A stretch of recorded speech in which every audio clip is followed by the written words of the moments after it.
Podpaste and D-Lake creates. Question. What does the Airbnb CEO, Wired Magazine founder, and all content creators have in common? They do things that don't scale when they start off. Why? Because you need to optimize for one person, one thing. Once you get that working, you can then look to scale up your efforts for 5, 10, 100, even 1000x.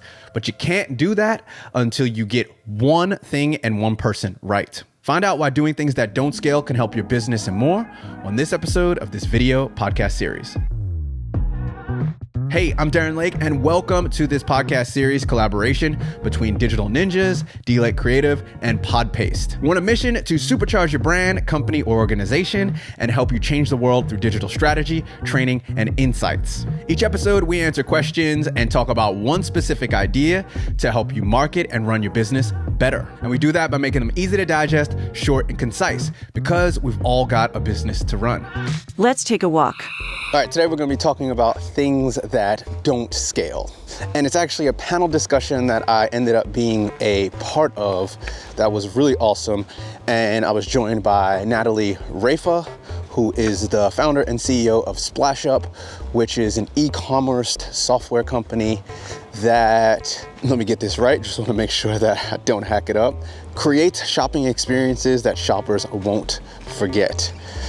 Also, Jensen Glier, who is a growth hacker extraordinaire, absolute wizard, and Brendan Hill, who's another content creation wizard. And he also is a venture capitalist investor. And then obviously myself, I was a part of it, Darren Lake, D-Lake Creates.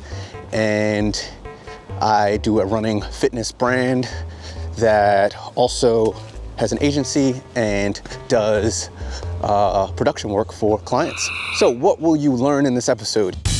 You'll learn about things that do not scale. You'll also learn about the 1,000 true fans and how important that actually is, why you shouldn't scale just for scale's sake, the tools to use so that you can scale well and efficiently, how being lazy and putting stuff out is better than not doing anything at all and waiting to be a perfectionist, and so much more. Let's get into it. A thing that I picked up on is that, you need to do things that don't scale. And Paul Graham, the Y Combinator founder, he has a great essay that we'll put in the show notes that's called Do Things That Don't Scale When You're First Starting Out Your Business. So for, founders and small business owners that are listening today, Jensen, you talked about getting your hands dirty on TikTok, finding these micro influencers. Natalie, you're going to retailers, these big retailers, finding out, their exact needs, what kind of engagement they need. Darren, you're recording the podcast. Can you tell me about the moment when you sort of realized that it's so important to, do things that don't scale in the early days, don't scale things up, too fast, and, what learnings you've had around that? In regards to sort of doing things that don't scale, especially around the early stage, it's absolutely paramount, I definitely think, because you need to really connect with your user base or your potential user base. You need to get that sort of product validation. And without that early communication, you're not going to understand whether or not they're actually going to use, purchase, or, engage with any part of your product, your brand, or whatnot. So doing those, what most individuals see as like grunt work, is imperative because it really gives you sort of like that finger on the pulse understanding of what they want.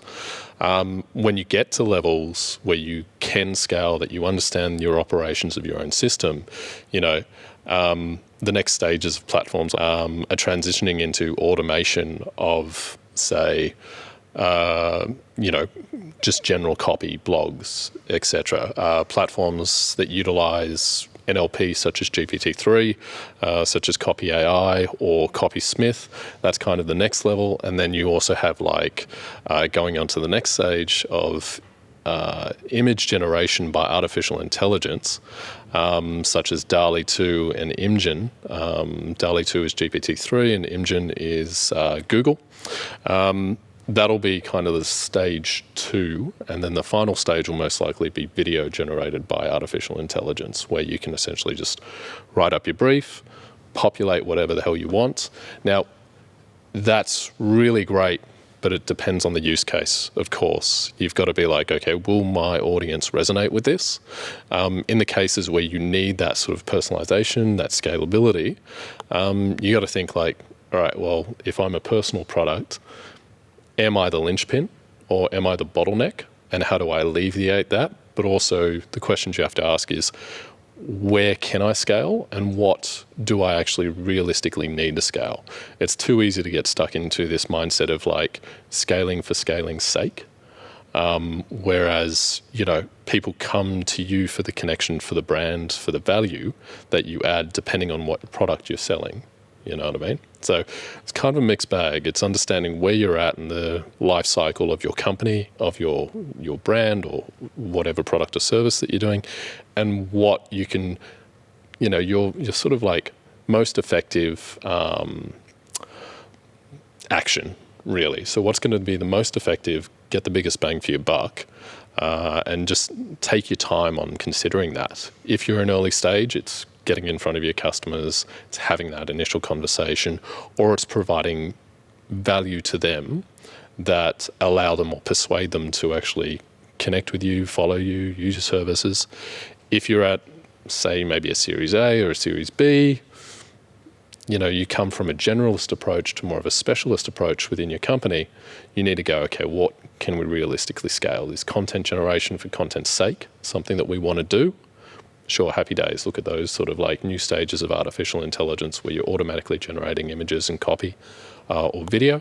But it's about, like these days, people prefer authenticity. So you're better off doing bang for your buck and quality over quantity. So I love this point. So I think that, it's important to sort of have it's very cliche, but a bit of balance. Like marketing automation or automation shouldn't really be the crutch that you sort of like rely on. It should like support your activity because like everyone's using them. Copy AI, it would help you. Let's say if you are, maybe selling some dresses, it would help you create some content around that. But unless you sort of use that as a skeleton that you can then beautify with your own voice, you're just going to sound like any other brand out there. So it's really important for marketers or any like SMEs, you're probably a one-man person. Like, sure, you can go to agencies, but you can't really go and outsource everything. You might do SEO, SEM if you've got the budget, but everything falls on your shoulders. And so it's important to sort of find that sweet spot around, what can I automate but maintain that voice. So it's really interesting that you say that, early stage, getting your hands dirty, you have to go and talk to people yourself because in my experience, for example, some of the things that we found, what I thought was resonating, what made sense during our problem validation when we uncovered their pain points, didn't resonate from like our value prop when we promoted it. We found that retailers were actually resonating more with things around analytics and insight. And so then I had to repurpose that to what they were resonating with. But it took a lot of back and forth and manual process for me to get to this point. And so it's really in the early stage around like experimenting with different words, with different content, different techniques. And because we're B2B, like some SMEs might be marketing to businesses. So you can't really use TikTok really easily. You might need to go like a different route, but it stands, like everything stands still. Like you can't really just rely on automation for the sake of automation. Also with like understanding your users, the key is you've got to look at multiple contact points. So what are they saying about you on social media? You can't always get quality information from feedback forms. So it's like, how do you actually get those insights from users? Are you doing a live session? And you're getting feedback there. Are you looking at the comments in your competitors, maybe the challenges that they're facing that they're not addressing? That's an easy sort of pain point that you can address. Any comments in your own social, general messages. If you have a community, even better, because then you can ask them directly. So getting that initial feedback is absolutely paramount. And how you do it doesn't necessarily matter as long as you can validate it and then base your hypothesis off there. Yeah, I agree with both of you on that. And I'd say, even on how you do it, I love production. I like things that are high quality. And I probably spend too much time on certain things. And I'll just see people not try at all. They don't have any sort of marketing strategy. And they still, quote unquote, win, or whatever. It's not really a competition, but I see them get success, and I'm like, they're not even trying. They're not organized, and it's just a hot mess. And there's some people I personally know, and I know their inner workings. I'm like, oh, how do you? And they're like, I just wake up and I just post, and I'm like, gross. I cannot do that. It's stressful. Yeah, it's a lot. I mean, if you were to find a marketing automation platform, to find it, okay, it's not that difficult. But then to onboard yourself and then figure out the rules, figure out the processes, figure out how it works for you, there's a bit of a learning curve, time investment. And then there are gaps with every single tool that you use because they may not do what you really want them to do to full extent. So you find yourself sort of like hacking things and spending time doing things. So you're like, I'm just going to post it. I'm just going to bypass all of this. So it's sort of like the investment of, laying the groundwork first. That is a bit challenging. And so they may not know how, and they may not have the time, and it's effortful, and they've got lots of other stuff to do. What's also interesting about that is, we are essentially playing every social media platform's game. And for them, it's about volume of content, not necessarily quality. And that's why low quality content survives, because for them it's just, all right, how can we get this in front of as many eyes as possible? And it doesn't have to be great to get in front of as many eyes as possible. You look at TikTok, you look at Snapchat, everything's going to like speech to text over random videos. Doesn't really cost much. You can do it on your iPhone. It's pretty straightforward. But to really connect with your user for the long term, it's about producing value. Now, that value can be polished or unpolished. As long as you're providing value to the user, you will retain it, because the goal is to get 1,000 true fans, or your first 100,000, 500,000, million, whatever. But you only do that by providing that connection and that value of your service, of your brand. I think definitely I agree with that. Like, I think we're going back full circle. Like, before we had this like trend around, get eyeballs and subscription as a term, but now memberships were fading out. And now what we're seeing is that memberships coming back, loyalty's coming back, and yeah, you might get some eyeballs initially, but how do you sustain that? Because everyone's paying for eyeballs. Everyone's sort of scrolling on their feed. They're forgetting about you in 2 seconds. They can't recall your brand. They might think your content is cool, but how do you maintain that advantage? And ultimately, it has to come to authenticity and building that voice. But then it's easy to say that because everyone talks about authenticity, but what is authenticity in the first place? And I think initially it starts by being true to yourself, and also being really close to your audience in terms of like, how do they think, what values do they have, and embody that, and find your early sort of early birds that essentially resonate with that value, so they can help you propagate that. I'm pretty sure, like, Jensen, you've got heaps of stuff to talk about that. Yeah. I'd definitely say it's like, your number one question is how I can be the solution for my users. That's going to determine the value. You know what I mean? How can I solve their problems and do it as efficiently and effectively as possible? Your story, your narrative, that'll depend on what product or service you're doing. If it's a personal brand, it's like, how many people will resonate with my story?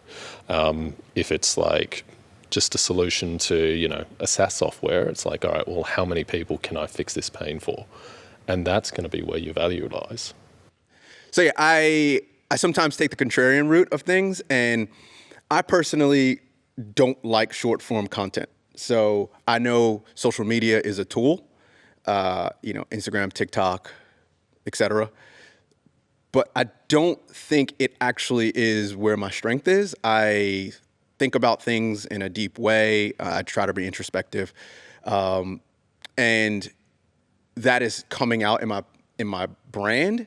And I'm starting to attract those people. Those people are like 1 in every 100, 1 in every 1,000. Whereas I have a guy that I'm teamed up with, and his brand is very different, where he's going for a bigger net, and he actually has very beginner type information. How to run a fast 5K, how to run your first marathon, et cetera, et cetera. And I stayed really far away from that type of content early on, because I was like, it's saturated. Everyone's doing it. I don't need to touch that. Everyone could just Google. I've Googled it. What's the point? And then this is kind of 2 things I'm talking about. We teamed up, we're working on a podcast together. We also do a bit of content. He's got, 250,000 followers. I've got very few compared to that. But his quality of followers is actually, yeah. And I wouldn't say bad, but like, Less engagement. Yeah, like there'll be some posts and it will get a whole lot of views, a whole lot of likes, but a couple comments, where I'll have posts where it'll be a lot of comments and people going in, and they know me personally. And it's like, you know, we're not in a race. His actual goal is very different than mine. He's 60 years old and runs faster than me, by the way, which is amazing. And his goal is to just have 10 clients, and he charges a lot. He's a coach. I'm not a coach. He's a running triathlon coach, and his goal is to get 10 clients to pay a lot per month. And he's like, this is perfectly fine. He ran a bunch of businesses. He had a distribution business. He was like, this is fine for me. I really love coaching. So Instagram is a really big top of the funnel for him. And then he gets, high achievers, high earners.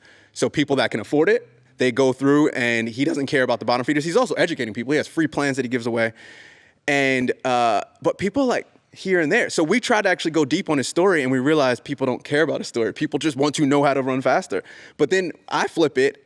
My how-to stuff does well, but when I go deep on my story, people are really like engaged, and they're like, oh, what about this, Darren? Oh, all the best. And I get all those messages. So I'm not saying, you know, it's not a competition between me and him, but the numbers really, they kind of lie depending on your objectives. And I'm realizing I want to get more people off the platforms. This is the whole point of this, to my podcast and my newsletter, because that's where I can do more of the long form stuff. And I'm going to move over to YouTube. I'm trying to first conquer Instagram and then move over to every platform.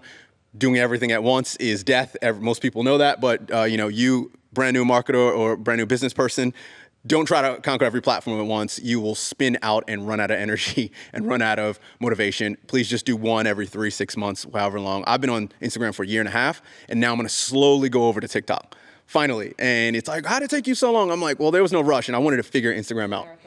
Exactly, you know, no pun intended, maybe no pun intended. So I'll wrap it all up, but the whole point is I want those people that want the deeper stuff to come over to the deeper stuff, because I know then I can do more with them, whether that's monetize them or, you know, just create a deeper connection, create more community, et cetera. Instagram, the algorithm, people come on Instagram, they come off Instagram. I know a lot of people that are like, you know, oh man, sorry, I've been off Instagram for 3 months. What's been going on, Darren? And I'm like, oh, so you just haven't seen any of my stuff. Like, that happens, you know? And if they got my emails, it'd be more inclined to maybe click on the email. So I'm gonna end it there. I think with that, there's a couple of things there. So there's like your expectations and your goals. So what's your goal for your audience? And what's your goal? Like, what are your expectations? If your goal for your audience is create that strong connection, maybe perhaps you have to lower your growth expectations. You will grow slower, but you'll stay more consistent. You'll have higher engagement rates. You also got to look at like, what's your conversion percentage? You know, maybe if you're growing slower, you'll get a higher conversion percentage. You might sit at like 30, 40%, you know, gold. But if you're going for like speed, volume, broader audience, you might have a lower conversion rate of like, you know, 2 to 7%. So you've really got to look at those analytics, and also what's your end goal? Do you want to build that connection? Do you want to ensure that you're a thought leader within that specific niche? Because you got to remember there's like almost 8 billion people, 8 billion or more, like guaranteed there's going to be at least a couple thousand interested in exactly whatever specific niche that you're presenting. And whether it's from, you know, helping families better communicate, whether it's helping like improve conversions in e-commerce, or like building your own brand and discussing like the nuances of long distance training. So like it comes down to what are your expectations and what are the pressures you put on yourself and your business. All right, thank you so much for listening. Really appreciate it. You know the drill. Make sure that you like, follow, subscribe, depending on wherever app you're on, whether you're listening to this as a podcast or you're watching it on YouTube, LinkedIn, wherever you get this. It really helps us get the word out. And if you're feeling this and you've gotten some value, please make sure you share this with someone that you know. And we'll see you on the next episode.